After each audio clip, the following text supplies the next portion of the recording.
Nous recevons aujourd'hui pour un nouveau TQA Pierre Rosanvallon qui a donc publié un ouvrage en 2020 qui s'appelle Le siècle du populisme, histoire, théorie et critique au seuil. Dans cette période, il apparaît plus que nécessaire de revenir sur ce terme complexe de populisme. Je peux donner trois définitions du populisme. Le populisme, à l'évidence, est d'abord une réaction de colère, une réaction de mécontentement devant les dysfonctionnements de la démocratie. Mais le populisme n'est pas simplement une réaction. Le populisme, il est deux autres choses. Il est un style politique. Ce style politique, il a une caractéristique, c'est qu'il accorde de l'importance aux émotions en politique. C'est une chose simplificatrice de parler du populisme simplement comme étant un équivalent d'un discours démagogique. Les émotions, ce n'est pas quelque chose de critiquable. Les émotions, c'est une façon de comprendre des choses compliquées. Les émotions, c'est une façon de s'exprimer. Et là, le populisme a réussi à trouver un langage des émotions pour parler des problèmes d'aujourd'hui. Et ça, c'est un point qui explique sa force. Mais si le populisme est fort, c'est aussi parce qu'il est une troisième chose. Le populisme est aussi une culture politique.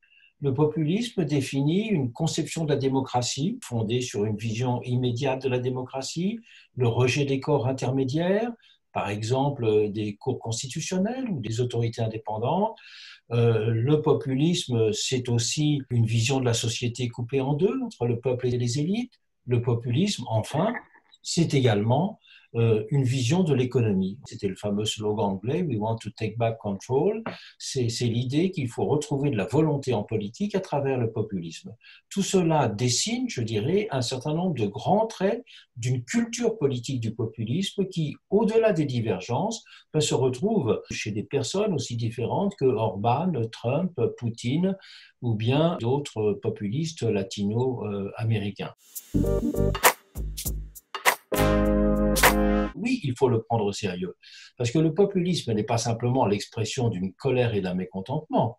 Il faut le prendre au sérieux parce qu'il propose une vision alternative de la démocratie.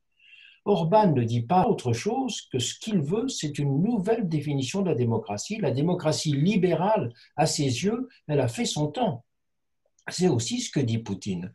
Donc je pense qu'il y a une sorte de challenge intellectuel que représente le populisme. Il appelle à redéfinir la démocratie, à ne pas se contenter d'une définition peut-être un peu paresseuse de la démocratie parlementaire ou de la démocratie libérale.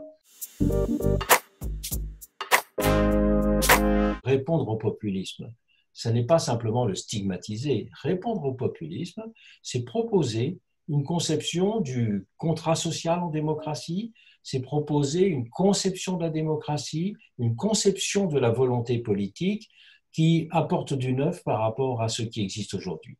Et donc se contenter de critiquer, d'attaquer le populisme comme étant le champion, ce qui représente une démocratie illibérale, une démocratie tronquée, ne me semble pas suffisant. Bien sûr, c'est une démocratie illibérale que défendent les populistes, mais justement, ils s'en vantent de vouloir ce type de démocratie. Donc, il faut montrer que leur vision de la démocratie immédiate à travers le référendum plus ou moins permanent, que leur vision de la critique des corps intermédiaires ou des cours constitutionnels comme étant d'essence non démocratique parce que non élus par le peuple, eh bien tout ça, c'est une appréhension de la volonté générale, de la souveraineté et puis également de la représentation politique qui n'est pas la bonne. Puisqu'il y a une difficulté de représenter une société morcelée, composite, eh bien, il propose simplement la vision d'un leader qui est, pour reprendre une formule bonapartiste, un homme-peuple.